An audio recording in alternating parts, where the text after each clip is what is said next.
You've never seen someone stumble this quickly. When a woke student tried to equate the views of Jordan Peterson with postmodernist nonsense, he quickly realized what she was trying to do and dismantled her question, completely shutting her down in the process. I think this young lady missed a great opportunity of benefiting from the wisdom and knowledge that Peterson possesses, and instead went for a cheap shot. Before we delve into it, just watch the clip. So, as you were talking about hierarchy and the relationship that conservatives and liberals have towards it, I was wondering whether that formulation is also a kind of attack on individual sovereignty and a kind of tribalism of saying, here are these two groups of people and here's how they relate to hierarchy, here are their characteristics. Well, it would be if I was trying to reduce all the individual variability to that. But to note that people vary across a dimension is not necessarily simultaneously to limit all the variability to those dimensions. There's lots of other variability. And your question to some degree is whether the act of categorization is in itself a limitation on individual freedom, I think, if you push your question all the way down to the bottom. And the answer to that is, to some degree, yes, but it's also a precondition for individual freedom. Is that sufficient? But you sort of do have certain predispositions that you're giving in the same way in which people from political correctness are trying to say this is what it means to be a woman, these are the kind of things that it is expected from a woman to do to defend herself. And it seems to me that you are making a similar claim about this is what conservative people do, and this is how they always relate to hierarchy. I would say that I perhaps am doing that, but I don't see how that's the same as what the postmodernists are doing. I mean, as far as I can tell, the postmodernists aren't saying that the groups, the individuals within those groups, are characterized by any stable characteristics whatsoever, except for the fact of their comparative oppression.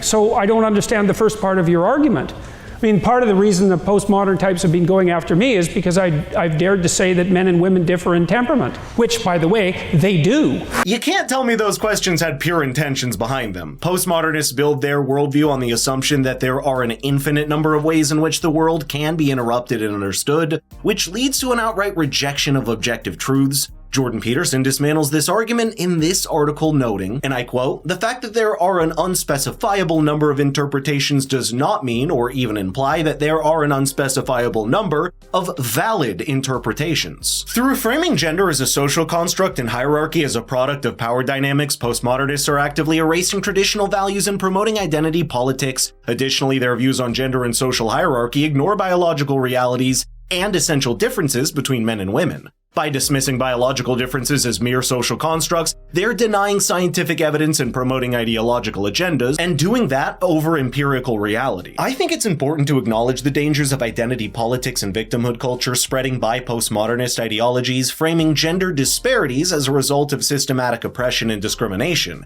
Creates a victimhood mentality and builds resentment between different identity groups. There's no shortage of that in our modern societies where there's constant fighting over petty issues instead of unifying and building a better future for ourselves. Postmodernists also contribute to moral uncertainties by blurring the lines on ethical issues. By rejecting objective truths and moral absolutes, postmodernism leaves individuals lost in a sea of relativism where right and wrong are subject to interpretation and societal norms are constantly changing. This moral uncertainty only leads to ethical nihilism and moral relativism where individuals don't feel bound by guiding principles and moral convictions that we've lived by for generations. Without a shared understanding of morality and values, society descends into moral chaos where ethical decision-making becomes subjective. That's actually something that might be worth just differentiating quickly, because it's actually technically somewhat challenging, but also very much worth knowing.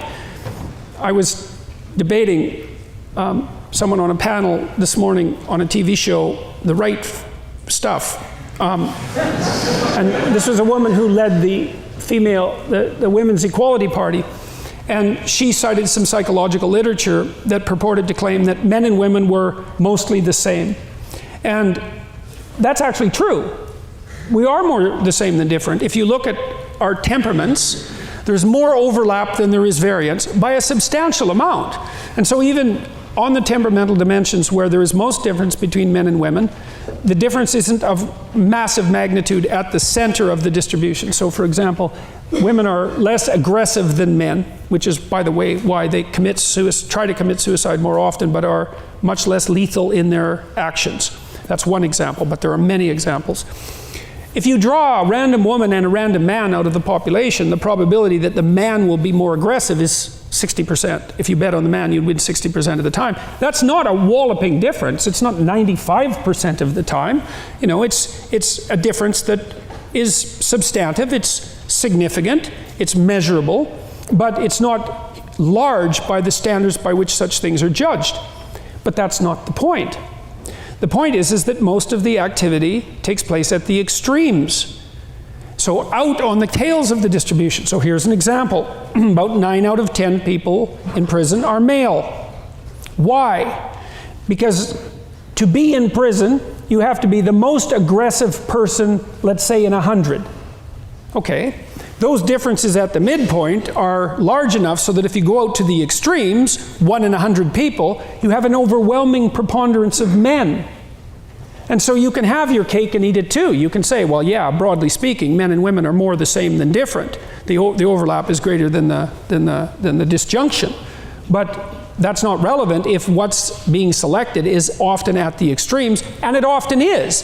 So for example, with regards to engineering, there's a fair bit of evidence that people who are more interested in things than in people become engineers. Now, that's not really going to be, what is that, shocking? Are you shocked by that? You shouldn't be shocked by that, right? You can tell that not only by what engineers do, but you can tell that by how they think, and you can tell that just by talking to them, if you know a bunch of engineers.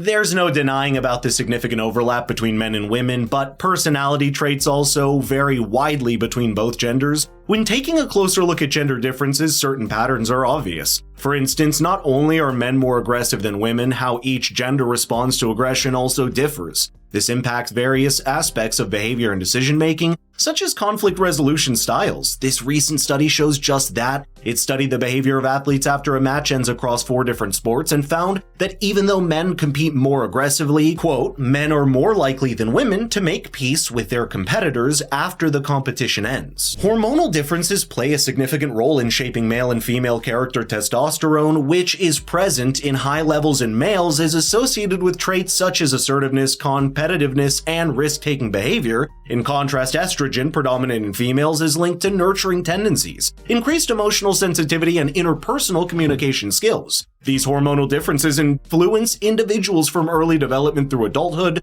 These hormonal differences contribute to variations in how individuals perceive and respond to emotions, as well as how they interact with others in different social settings. Cognitive and emotional differences between males and females also contribute to variations in character. It is no secret that men tend to excel in spatial reasoning tasks, which involve mentally manipulating objects and visualizing spatial relationships. On the other hand, females often demonstrate strengths in verbal abilities, including language comprehension, fluency, and expression. These cognitive differences stem from variations in brain structure and functioning, as well as societal influences. So, and it turns out that the largest temperamental difference that's known between men and women is actually interest in people versus interest in things. And so it has nothing to do with competence, but it has a lot to do with interest. And because you have to be very interested in things to go be an engineer, because that's all you're going to be doing if you're an engineer, then only those people who are extremely interested in things tend to become engineers, and most of them are men. And that's why even in places like Scandinavia, where a tremendous amount of effort has been put into flattening the sociocultural landscape, and successfully, by the way, there's still a preponderance of male engineers, and there's a preponderance of female nurses. And no matter how much sociological gerrymandering goes on, those statistics have remained quite intractable over about a 15-year period. And so there are differences. They're not massive. And then you might ask, well, are those sociocultural or biological? It's like, well, that's a hard question to answer, because it depends on how much variability there is in this sociocultural landscape, because the proportion by which something is biological versus sociocultural varies with the sociocultural landscape. That's a complicated thing to digest, because you think of those things as fixed, but they're not. So, but what we have demonstrated quite clearly, and this is mainstream science, despite the fact that people don't like it, this test has already been done. So we developed a personality model that's pretty stable across cultures, purely derived from statistical from statistical processes, an atheoretical model if there ever was one, and quite an unattractive model because of that conceptually, but that's beside the point. Then we saw cross-culturally whether there were differences in the fundamental temperaments of men and women, and the answer was yes, cross-culturally, quite robust. Women are higher in the experience of anxiety and emotional pain, and they're more compassionate and agreeable. Those are the big differences, and they're differences of a magnitude that I already pointed out. Then the next question is, well, to what degree is that biological versus sociocultural? And it's complicated because that variable depends on the sociocultural landscape, but we'll put that aside. You can determine that by stacking up countries from those who have done everything they possibly can to flatten out the sociocultural landscape in relationship to gender, to those who haven't, that are still very stratified by sex. And then what you do is you look at the magnitude of the temperament differences in keeping with the variability that those countries have in terms of their sociocultural egalitarianism. And the sociocultural types, the social constructionists, their prediction is, as cultures become more egalitarian, men and women become more different, more the same, because it's environmental. That isn't what happens. Exactly the opposite happens. As you flatten out the sociocultural landscape, men and women become more different. The data is in. The experiment is done. Tens of thousands of people, multiple countries. And it's not what anyone expected. And you might think, well, it's all the right-wing psychologists. It's like, all the right-wing psychologists are in this room, sitting in this chair.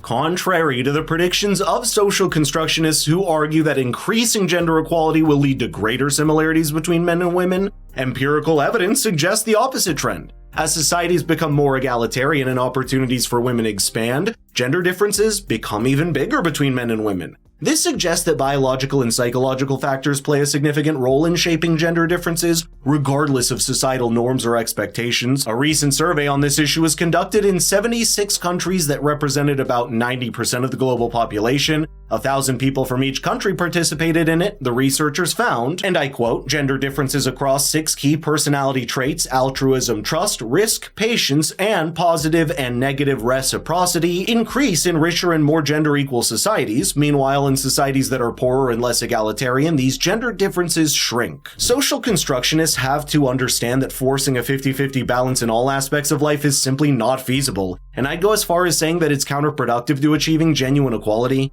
True equality requires providing individuals with the freedom to pursue their interests and aspirations without arbitrary constraints based on gender, sex, religion, by imposing artificial quotas or striving for a uniform distribution of genders in all professions or roles. We limit individual choice and thus opportunities for personal fulfillment. Finally, the pursuit of a forced gender balance, disguising it under the guise of egalitarianism, overlooks the importance of meritocracy and competency in determining outcomes. In a merit-based society, individuals should be evaluated and rewarded based on their qualifications, skills, and achievements rather than their gender. Placing undue emphasis on achieving gender parity through artificial means simply diminishes the value of individual accomplishments.